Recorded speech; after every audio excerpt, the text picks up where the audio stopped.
Lottery, ভাষা পরীক্ষা ও বাছাই সহ কয়েকটি ধাপ পেরিয়ে যোগ্যতার ভিত্তিতে দক্ষিণ কোরিয়ায় পাড়ি জমান প্রবাসী বাংলাদেশিরা। তবে সরকারি ব্যবস্থায় কোরিয়া যাওয়ার আগেই এইসব ইপিএস কর্মীর কাছ থেকে বাংলাদেশের সরকারি জনশক্তি রপ্তানি সংস্থা বুয়েসেলের জামানত আদায় নিয়ে নতুন করে প্রশ্ন উঠেছে।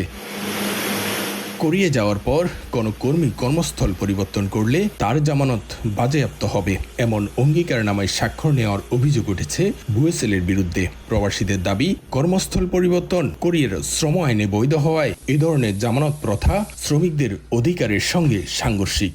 কোরিয়ান সরকারি যেখানে 3 বার চাকরি চেঞ্জ করার সুযোগ দিচ্ছে, সেই জায়গার ভিতরে বুয়েসেল এটাকে নিষেধ করতে পারে না বা এক প্রকার জুলুম করতে পারে না। ইপিএস আওতাধীন যে কোনো দেশ আছে, কোনো দেশেই এই জামানত প্রথা নাই, সুতরাং এটা একটা অযৌক্তিক। একজন শ্রমিকের কাছ থেকে টাকা নিয়ে সেটা কোম্পানি পরিবর্তনের জন্য নিষেধ করে, এটা আমার কাছে মোটেও বোধগম্য নয়। এই জামানত প্রথা বাতিলের আহ্বান জানিয়ে মঙ্গলবার দক্ষিণ কোরিয়ার শ্রম ও কর্মসংস্থান মন্ত্রণালয়ে অভিযোগ করেছেন এক প্রবাসী বাংলাদেশি। কোরিয়ান শ্রম মন্ত্রণালয়ে আমরা এটা কেস আকারে এটা জমা দিয়েছি এবং আলহামদুলিল্লাহ ওরা কাজ শুরু করে দিছে। অচিরেই জামানত প্রথা ইনশাল্লাহ নাই হওয়ার ব্যবস্থা আমরা করতেছি। এদিকে বুয়েসেল জানিয়েছে, এইচআরডি কোরিয়ার সিদ্ধান্তেই জামানত নেওয়া হচ্ছে। কোরিয়ার শ্রম মন্ত্রণালয় নির্দেশনা দিলে এই প্রথা বিলুপ্ত করা হবে।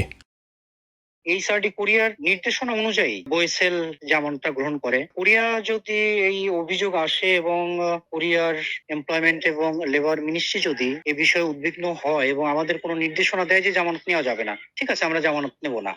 দক্ষিণ কোরিয়ায় যাওয়া বাংলাদেশি শ্রমিকদের কাছ থেকে জামানত বা গ্যারান্টি অর্থের বিষয়ে করা অভিযোগ বুধবার আনুষ্ঠানিকভাবে গ্রহণ করেছে দক্ষিণ কোরিয়ার শ্রম ও কর্মসংস্থান মন্ত্রণালয়।